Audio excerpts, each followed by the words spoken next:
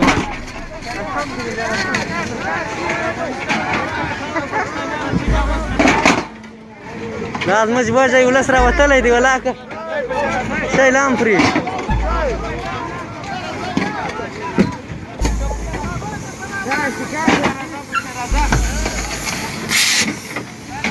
माशाल्लाह माशाल्लाह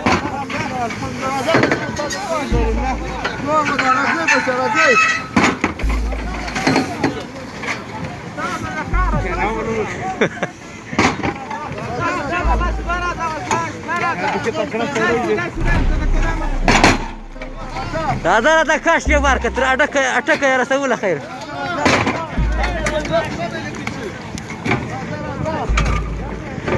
और साफ तौर पर पाकिस्तान की आर्मी को धमकी देते नजर आते हैं कि वो किसी भी हालत में इस फेंसिंग को नहीं होने देंगे। इस तरह की कई वीडियोज आए और उसके बाद लगातार खबरें बनी हुई, खासतौर पर करीब करीब एक महीने से यह सिचुएशन लगातार बिल्डअप हो रही है। हुआ क्या है, दरअसल पाकिस्तान और अफगानिस्तान के बीच ये करीब करीब आजादी के पहले से ही जब भारत एक हुआ करता था ब्रिटिश इंडिया के नाम पर, तब से ही अफगानिस्तान और ब्रिटिश इंडिया के बीच में डूरन लाइन को लेकर बड़ा कॉन्फ्लिक्ट रहा है। इस डूरन लाइन को दरअसल 1893 में सर हेनरी मोर्टिमर डूरन ने इसको खींचा था। इसकी एक तरह से योजना तैयार की थी, इसको बनाया था कि कैसे ब्रिटिश इंडिया और अफगानिस्तान के बीच जो बॉर्डर होगा वो क्या होगा। इस लकीर को खींचने वाले सर हेनरी मोर्टिमर डूरन। यानी अगर आप इसको और करीब से जानना चाहें तो आपने फुटबॉल का जो डोमेस्टिक लेवल का जो टूर्नामेंट होता है डूरन कप, उसको शुरू करने वाले भी यही हेनरी मोर्टिमर डूरन ही थे। ये 1884 से लेकर 1894 तक ब्रिटिश इंडिया के फॉरेन सेक्रेटरी रहे और बड़े ऊंचे पद पर थे। उन्हें बड़े ऐसे काम किए और उनका जो मुख्य एक जो गिफ्ट कहे वो था ब्रिटिश इंडिया और अफगानिस्तान के बीच उन्होंने एक बॉर्डर की रचना की और उसका नाम रखा डूरन लाइन। उसका नाम भी उन्हीं के नाम पर पड़ा। इस डूरन लाइन को उस वक्त के आमिर अब्दुल रहमान के साथ एक तरह ब्रिटिश इंडिया के बीच एक तरह का एग्रीमेंट हुआ था कि ये एक लाइन होगी आभासी लाइन, जिसको माना जाएगा कि इधर ब्रिटिश इंडिया है और इधर अफगानिस्तान का जो वहां पर अमीरियत चलती थी वो उनका एरिया है। उसके बाद 1919 में भी ब्रिटिश इंडिया और अफगानिस्तान के बीच में एक वॉर हुआ। उस वक्त भी एक ट्रीटी हुई थी। उस वक्त भी इसी को रिट्रिएट किया गया, इसी को कहा गया कि भाई जो डूरन लाइन है उसको दोनों मुल्क मानेंगे। लेकिन उसके बाद देश ब्रिटिश इंडिया आजाद हुआ, भारत आजाद हुआ, भारत और पाकिस्तान के टुकड़े हुए और पाकिस्तान जब बना तो उस वक्त भी लगातार कॉन्फ्लिक्ट अफगानिस्तान की तरफ से होता रहा। उन्होंने इसको मानने से इनकार कर दिया। इसका सीधा सीधा मकसद ये था, उनका कहना है कि डूरन लाइन के इस तरफ यानी पूर्व की तरफ पाकिस्तान के हिस्से में जो बड़ा एरिया है, खैबर पख्तूनख्वा का एरिया है, बलूचिस्तान का जो एरिया है, वो दरअसल अफगानिस्तान का एरिया है। कल्चरली हिस्टोरिकली वो एरिया अफगान पश्तून कल्चर से जुड़ा हुआ है, लिहाजा वो इसको अफगानिस्तान का ही हिस्सा मानते रहे हैं। और हमें पिछले आजादी के बाद से ही पाकिस्तान के साथ ये लगातार कॉन्फ्लिक्ट चलता रहा है, चाहे अफगानिस्तान में कोई भी सरकार क्यों ना हो। इससे पहले कई बार इस तरह की युद्ध की सिचुएशन भी अफगानिस्तान और पाकिस्तान के बीच आ चुकी है। अब तालिबान का कब्जा है, पाकिस्तान को लगा था कि भाई हालात सुधरेंगे, लेकिन फिर से इस तरह के लगातार बयान आ रहे हैं। हाल ही में हमने देखा कि जो तालिबान के डिफेंस मिनिस्ट्री के जो स्पोक्स पर्सन थे उन्होंने भी एक बड़ा बयान दिया। उन्होंने कहा कि भाई जो डूरन लाइन पर पाकिस्तान फेंसिंग कर रहा है, यानी जो डबल फेंसिंग दरअसल पाकिस्तान कर रहा है, उसको वो किसी भी कीमत पर नहीं होने देंगे। और जो स्पोक्स पर्सन है अफगानिस्तान के डिफेंस मिनिस्ट्री के इनायतुल्लाह ख्वारजमी, उन्होंने स्पष्ट तौर पर इसको इलीगल अगेंस्ट द लॉ घोषित किया और इसको कहा कि ये इनअप्रोप्रिएट है। दोनों मुल्कों के संबंधों को की स्थिति में देखा जाए तो पाकिस्तान का जो हरकत है ये नाजायज है, ये नहीं होनी चाहिए। ये पाकिस्तान की डिफेंस मिनिस्ट्री के स्पोक्स पर्सन ने बाकायदा एक बयान दिया। अब पाकिस्तान वहां पर फेंसिंग क्यों कर रहा है? दरअसल हम जानते हैं कि जब अफगानिस्तान रशिया वॉर हुआ तो उस वक्त अमेरिका के साथ मिलकर पाकिस्तान ने भी वहां पर घुस गया और वहां पर जिस तरह से तालिबान को खड़ा किया वो हम सब जानते हैं। उसके बाद क्या हुआ, 2001 में 9/11 हुआ और 9/11 के बाद जब अमेरिका ने अफगानिस्तान पर युद्ध छेड़ा, हमला किया, तो उसमें भी पाकिस्तान भागीदार बना और अफगानिस्तान का साथ देने के नाम पर वो वहां पर और उसके बदले में वो डॉलर्स लूटता रहा। लेकिन उसका नतीजा ये हुआ कि अफगानिस्तान में पाकिस्तान ने जो तालिबान पैदा किए थे उनमें से बड़े तालिबान वो अलग हुए और उन्होंने पाकिस्तान के खिलाफ भी एक जंग शुरुआत कर दी जिसमें टीटीपी एक बड़ा फ्रैक्शन है। उन्होंने पिछले 20 सालों में पाकिस्तान में जबरदस्त जंग छेड़ रखी है और लगातार सैकड़ों हमले हुए हैं जिसमें हजारों की संख्या में पाकिस्तानी मारे गए हैं। तो 2017 में पाकिस्तान ने यह तय किया कि भाई इस जो उधर से तालिबान आते हैं अफगानिस्तान में पाकिस्तान में घुसते हैं तो इसको रोकने के लिए वो फेंसिंग करे, कुछ इसी तरह की फेंसिंग जिस तरह की एलओसी पर भारत ने की है। पाकिस्तान को पता है कि भाई ये काफी कामयाब रही थी फेंसिंग भारत के साथ करना, तो उन्होंने भी कुछ इसी तरह की डबल लेयर फेंसिंग अफगानिस्तान के बॉर्डर पर की। यह बॉर्डर करीब 2670 किलोमीटर लंबा है। इसमें से करीब कहें तो 2400-2500 किलोमीटर तक पाकिस्तान ने फेंसिंग पूरी कर ली है, यानी बेहद 100 किलोमीटर के आसपास ये फेंसिंग बची है जिस पर फेंसिंग काम होना बाकी है। पाकिस्तान ने भी माना और अफगानिस्तान ने भी माना कि भाई इससे अफगानिस्तान ने नहीं माना। दरअसल अफगानिस्तान ने कभी इसको लेजिटिमेट नहीं माना, कभी इसको डूरल लाइन को असली बॉर्डर माना ही नहीं। लेकिन पाकिस्तान ने को लगा कि भाई ये फेंसिंग होना जरूरी है अगर तालिबानियों का आना इधर रोकना है तो। अब भले ही मदद की हो पाकिस्तान ने तालिबान की दोबारा सत्ता वापसी में, अफगान तालिबान जो है उनको आप उनके कैरेक्टर को भी समझिए, वो कॉन्फ्लिक्ट से उभरे हुए निकले हुए लोग हैं। वो शांति व्यवस्था में, शांति की स्थिति में रहना उनका कैरेक्टर में है ही नहीं।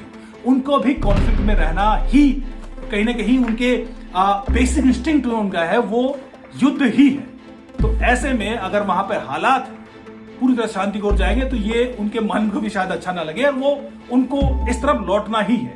अब उनके आसपास कोई और तो बचता नहीं है लड़ने को, तो अंततः पाकिस्तान के साथ युद्ध होना तय है और उसके पीछे बड़ी वजहें भी है।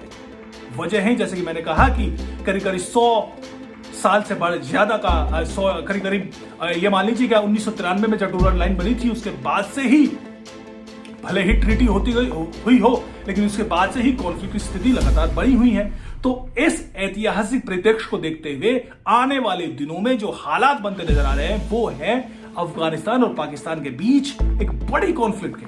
यह समय क्यों कह रहा हूं, क्योंकि पिछले लगातार 1 महीने से इस तरह के बयान आ रहे हैं। एक बयान मैंने कहा कि ये जो तालिबान की डिफेंस मिनिस्ट्री है उसके इनायतुल्लाह ख्वारिज़मी, उन्होंने एक बड़ा बयान दिया। उसके बाद उसके अगले ही दिन जो पाकिस्तान के विदेश मंत्री है शाह महमूद कुरैशी, उन्होंने इसको एक्सेप्ट किया कि हाँ भाई गड़बड़ियां हैं, आपस में खींचतान हो रही है, और लेकिन उन्होंने कहा कि इसको डिप्लोमेटिक तरीके से इसको सुलझाने की कोशिश की जाएगी। और वो स्पष्ट तौर पर कॉन्फ्लिक्ट यहां पर साफ तौर पर नजर आने लगा। लेकिन उसके बाद फिर से तालिबान सरकार ने एक बयान जारी किया। उन्होंने कहा कि हाँ वो फेंसिंग फिलहाल नहीं होने देंगे, लेकिन अगर इस पर चर्चा करनी है तो इसको डिप्लोमेटिक तरीके से सुलझाने की कोशिश करेंगे।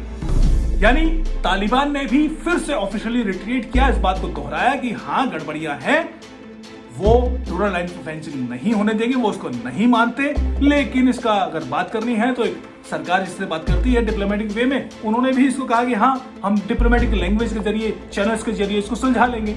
लेकिन जब इस तरह की बातें तालिबान सरकार ने की तो फिर DGISPR ने अगले ही दिन एक और बयान जारी किया। DGISPR जो कि हैं मेजर जनरल बाबर इफ्तिख्वार, उन्होंने भी 5 जनवरी को एक बयान जारी किया। उन्होंने कहा कि भाई डूरल लाइन पर करीब 100 किलोमीटर की जो फेंसिंग होनी बाकी है वो जारी रहेगी, वो नहीं रुकेगी, क्योंकि इस फेंसिंग को करने में पाकिस्तान के जवानों का खून बहा है, उन्होंने शहादतें दी हैं। लिहाजा फेंसिंग तो किसी भी हालत में नहीं रुकेगी। यानी DGISPR पाकिस्तान की आर्मी का इस तरह का बयान साफ नजर आता है कि तालिबान की घुड़की से अब वो भी नहीं डरेंगे।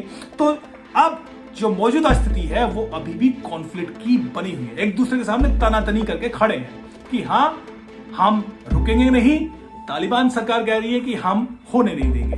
तो ये सिचुएशन बन रही है। अब इसको सुधारने की कोशिश तो की जाएगी, लेकिन हम जानते हैं कि अफगानिस्तान में तालिबान की वापसी को 6 महीने से ज्यादा हो चुके हैं, अभी तक वहां पर किसी भी तरह की स्थिति में सुधार नहीं हुआ है। किसी भी मुल्क ने अब तक मान्यता नहीं दी है, यहां तक कि पाकिस्तान ने भी अब तालिबान सरकार को मान्यता अब तक नहीं दी है, वो भी बार्गेनिंग चिप के तौर पर इसको इस्तेमाल कर रहा है। इसका मतलब क्या है कि तालिबान सरकार को अपने एक सरकार चलाने के लिए वहां पर किसी भी तरह का, ना उनके पास डॉलर है ना वहां पर उनके पास एक्सपीरियंस है, तो वहां पर जो हालात है वो बेहद बदतर बने हुए हैं। लोग भूखमरी से मर रहे हैं और ऐसी स्थिति में उसका जो ब्लेम आएगा वो तालिबान को कहीं ना कहीं शिफ्ट करना होगा, और शिफ्ट करेंगे तो फिर वो कहेंगे कि भाई ये जो है ये नाकामी रही है पाकिस्तान सरकार की, क्योंकि पर्दे के पीछे से तो पाकिस्तान ही डील कर रहा है, चाहे वो अंतर्राष्ट्रीय स्तर पर जो डिप्लोमेसी हो अफगानिस्तान की वो भी पर्दे के पीछे पाकिस्तान ही डील करता रहा है। तो ऐसी सिचुएशन में ये भी आप होता देखेंगे कि आने वाले दिनों में तालिबान अपनी जनता को बताने के लिए ब्लेम शिफ्ट करने की कोशिश करेगा, और वो अल्टीमेटली उसका ताज जो है ब्लेम का, उसको जो खामियों का, नाकामियों का, वो ताज भी पाकिस्तान को ही पहनना होगा।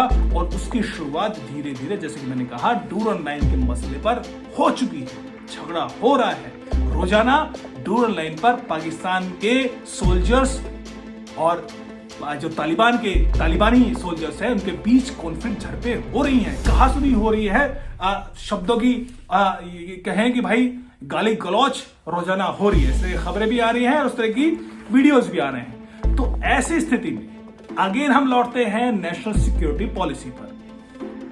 अब उसमें नेशनल सिक्योरिटी पॉलिसी में जैसा कि मैंने कहा कि भारत के साथ संबंधों को सुधारने पर जोर दिया गया है।